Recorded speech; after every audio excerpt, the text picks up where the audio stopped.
اس میں آیا کہ مردوں کے لیے سونا پہننا جو ہے وہ اجازت نہیں ہے، لیکن بعض سونا جو ہے زیورات جی، تو بعض موقع پہ دفترات اپنی میں اس لیے پوچھا کہ میں سونا آپ کہتے ہیں وغیرہ سونے کے گولڈ میڈل ملتے ہیں، وہ پہنے جاتے ہیں، بنائے جاتے ہیں، تو اس کا کیا صورت ہوگی؟ وہ جو دینے والے ہیں انہوں نے اعزاز کے طور پر دیے، اور انسان ان کو پہن کر اپنی زینت نہیں بناتا پھرتا. یہ وقتی طور پر یوں پہن لینا ان معنوں میں یہ اس مضمون کے منافی نہیں ہے کہ مرد کو زیب نہیں دیتا کہ وہ زیور کے طور پر سونا استعمال کرے. سمجھ گئے؟ وہ بالکل ایک الگ مفہوم ہے، کیونکہ وہ اعزاز کا ایک نشان ہے جسے اتار کر سنبھال کر لٹکا دیا جاتا ہے. وہ پہننے والا زیور نہیں ہے کہ ہے.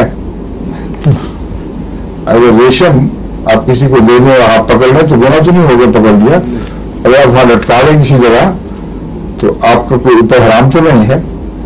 یہ وقتی طور پر آپ کو پہنا بھی دے کے آپ اتار کے اس کو لٹکا دیں، یہ کوئی گناہ نہیں ہے، کیونکہ وہ اور مقاصد کے لیے ہے. مگر اپنا لباس ریشم بنانا یہ ناجائز ہے.